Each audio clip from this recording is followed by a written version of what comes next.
the cosmic laughter, why the universe might be trolling you. Have you ever felt like the universe was messing with you? Like every time you think you've figured it out, your purpose, your path, your reason for being, something absurd happens. Something so ridiculous, so ironic, so wildly out of sync with your expectations that you can't help but laugh or cry, or both. Welcome to the first cosmic joke.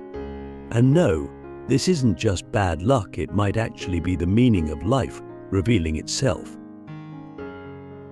Now, before you click away, let me promise you something. By the end of this video, you won't just understand why life feels like a joke, you'll see why that might be the most profound truth of all. You're not just here to grind, to suffer, or to chase illusions. You're here to wake up. And sometimes the only thing loud enough to shake us from our illusions is the sound of laughter echoing from the void. Click subscribe to this channel to get more profound insights. I want you to imagine a child watching a puppet show. The dragons roar, the knights fight, the queens weep. The child gasps, cries, laughs. But what the child doesn't realize is that behind the curtain, it's all one person, one puppeteer, one hand playing every role. Now, what if that child is you? And what if the puppeteer is also you? This is where Alan Watts steps in, not as a preacher, but as a playful whisper in your ear. He once said, "You are an aperture through which the universe is looking at and exploring itself. But you're not separate from the show. You are the show." But we spend our lives thinking we're just watching it unfold, like victims or heroes or villains in a story we didn't write. And that's the punchline: we wrote it. We just forgot. Let me ask you something. If life is a test, who grades it? If it's a race, who decides the finish line? And if it's a joke, then who's laughing? We've been told since birth to chase meaning like it's hidden under some cosmic rock. That if we work hard enough, pray long enough, meditate deep enough, we'll find the truth, capital T. But what if the truth was never hidden? What if it was always laughing in your face? See, the problem isn't that life has no meaning. The problem is that we expect meaning to be serious, heavy, grand, monumental. But Watts challenges that. He says the universe is more like music than prose. You don't play a symphony to get to the final note. You play to enjoy the whole thing. The joy is in the dance, not the destination. Meaning isn't found at the end, it's woven into every step. But here's the twist. When you finally loosen your grip, when you stop demanding that life explain itself like a schoolteacher, that's when the joke lands. That's when you go, oh, not because you figured it out, but because you realized there was nothing to figure out. Only to live, to experience, to be. Let me tell you a story. There was once a monk who asked his master, "What is the meaning of life?" The master said nothing, just poured a cup of tea. The monk waited. The master kept pouring. The tea overflowed. The monk shouted, "Stop! The cup is full." The master smiled. "Exactly," he said. "Your mind is too full of ideas. Empty it and you'll see." We're so full of opinions, goals, fears, philosophies, identities, that we miss the show. We miss the joke. But the universe is patient. It'll keep telling it. It'll keep setting you up, knocking you down, and chuckling softly as you try to make sense of it all. And you know what? That's not cruel. That's compassion in disguise. Because if the universe just gave you answers, you'd stop looking. And the looking is the point. The curiosity, the awe, the wonder, that's the music. That's the meaning. You're not here to get it. You're here to feel it. So why does life's meaning feel like a joke? Because jokes are the only thing we pay attention to when we stop taking ourselves so seriously. When the ego relaxes, when the mind gets quiet, when the need to control dissolves, we laugh. And in that laugh, something ancient wakes up. Something that remembers, this is all play. Think about it. Why does a cat chase a laser pointer it'll never catch? Why do we play video games we know are fake? Why do we cry at movies when we know the actors are pretending? Because we love stories. Because we love being immersed. Because we love forgetting and remembering. That's what consciousness does. It hides from itself just to enjoy the thrill of finding itself again, and again, and again. So what if this moment, yes, this one is the punchline you've been waiting for? Right now, you're watching a video from a stranger on the internet, trying to find something deeper. But maybe it's already here. Maybe the video isn't the message. You are. Maybe this is the universe playing a trick to wake you up. Alan Watts didn't give answers. He gave riddles, paradoxes, laughter. Because he knew the mind doesn't want truth, it wants control. But the soul doesn't need control. It just wants to dance. And here's the thing. When you stop asking life to behave like a textbook, it starts singing. When you stop demanding that the universe give you a purpose, it starts giving you moments. Real ones, messy ones, beautiful ones. And in those moments, you find something better than meaning. You find aliveness. Let me ask you something else. If you stopped searching for meaning, who would you be? If you stopped chasing purpose, what would you feel? And if you accepted the joke, would you laugh with it? Or at it? Every time you try to figure it out, the joke gets tighter. The more you try to hold on, the more the punchline slips away. But the moment you surrender even for a second, it all makes sense.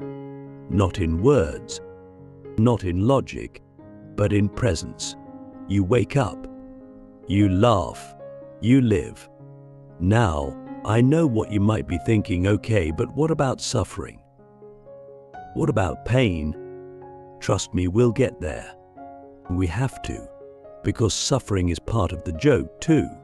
Not as a punishment, but as a teacher, as the setup for the punchline, as the silence before the laughter. But for now, I want to leave you with this thought. What if the universe isn't asking for your seriousness, but your playfulness? What if the meaning of life isn't something you find, but something you create in every smile, every tear, every breath? And what if, just maybe, the best way to understand life is to stop trying and start dancing? The illusion of control. Why the harder you try, the less you know. We try to control our future, our reputation, our success, even our thoughts. But the harder we grip the wheel, the more the road seems to twist out from under us. And here's the strange part, most of us don't even realize we're doing it. We call it being responsible, ambitious, driven. But deep down, what if all this effort is just fear in disguise? Alan Watts once said, trying to define yourself is like trying to bite your own teeth. Think about that. The more you try to pin life down, the more it wriggles away. The more you try to capture meaning, the more it becomes a shadow. And yet, we keep trying because we're terrified of what happens if we let go. But let me ask you this. Have you ever truly controlled a single moment of your life? Or have you only controlled your reaction to it? That's the illusion control.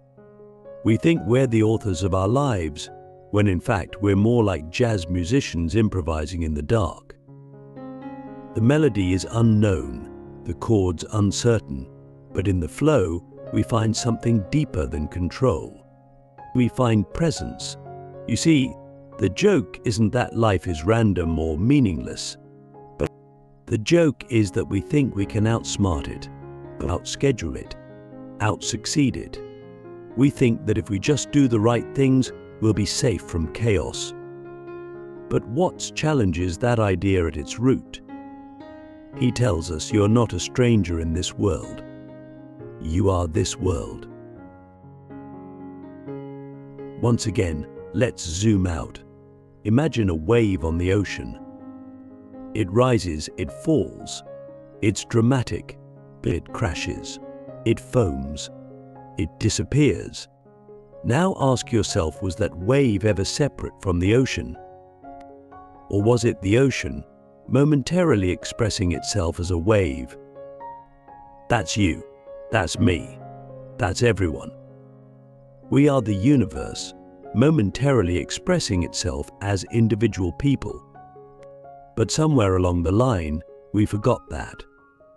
We started thinking we were separate, that we could stand outside of life and figure it out. But how can the wave study the sea? The more we try to control life, the more dissonance we create. We become rigid, anxious, obsessed with outcomes. And when things don't go our way, we suffer not because life failed us, but because our expectations did. We thought we were steering a ship, but it turns out we're the water. Now, don't misunderstand. This isn't about becoming passive.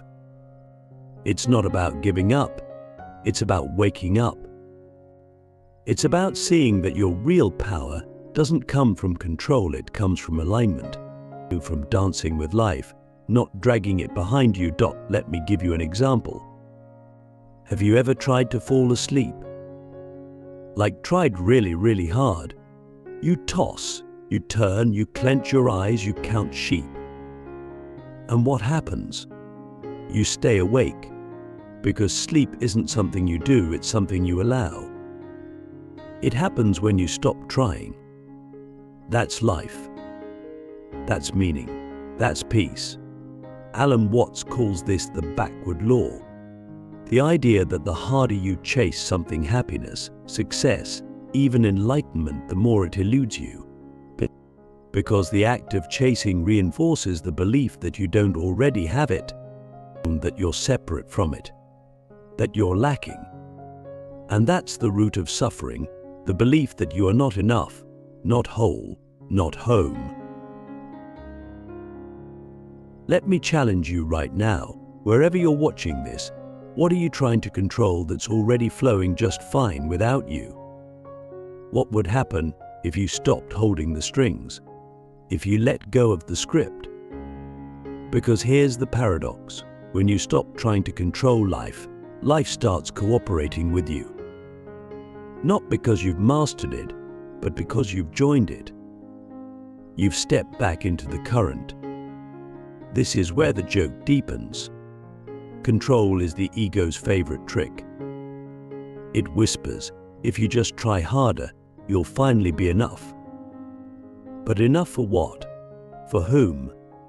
The deeper you dig, the more you realize there's no finish line, just more running. And Watts knew this. He saw that the ego builds castles in the sand and then panics when the tide comes. But the wise person, the awakened one, they dance in the waves because they remember it was never about the castle. It was always about the ocean. Let me share a story that might help this land. There was once a farmer whose horse ran away. The neighbors said, "Oh no, such bad luck." The farmer replied, "Maybe, The next day, the horse returned, bringing 3 wild horses. The neighbors said, "Wow, such good luck." The farmer said, "Maybe." The next day, his son tried to ride one of the wild horses, fell and broke his leg. Terrible luck. The neighbors cried. The farmer said, "Maybe." A week later, the army came to draft young men for war, but the son was spared because of his leg. You see the pattern. You can't judge luck or life or meaning in the moment. You don't know enough. None of us do. But the ego insists we must label, grasp, control. And that's where the suffering creeps in. Not from life, but from our reaction to it. So what's the alternative? Trust, flow, surrender. Not as weakness, but as wisdom. As the deep understanding that life is far bigger than your plans and far kinder than your fears. The river doesn't need you to push it. It just needs you to swim. Now, I know that might sound terrifying, but letting go often feels like falling. But what reminds us to let go is to admit that we are not in control, and that's the first step to becoming truly free. So let me ask you something that could change your life. What would it look like if you stopped trying to figure it all out? What if you didn't need a 5-year plan, or a perfect answer, or even a meaning? What if you were already enough, just by being here? What if the meaning of life isn't something you discover in a flash of enlightenment, but something you uncover slowly, playfully, moment by moment? We've been taught that meaning is something external like a treasure map. But Alan Watts flips the script. He says meaning is the dance itself. The very fact that you're alive, breathing, blinking, wondering, laughing, crying, that is the miracle. That is the joke. Not because it's meaningless, but because it's too rich to be pinned down. And you know what? That's liberating. Because if life is a dance, not a destination, you don't have to get it right. You just have to show up, move, breathe, laugh, cry, fall, rise. You don't have to win the game. You just have to realize it was always a game. And when you see that, really see it, something shifts. Not in your brain, but in your being. You stop asking, "What's the point?" and start asking, "What's the next step?" You stop searching for control and start listening for rhythm. That's where real peace lives. Not in answers, but in alignment. So, if you're feeling lost right now, confused, overwhelmed, good. That means the ego is loosening. That means the mind is softening. That means you're starting to feel the current. And maybe, just maybe, you're ready to let go.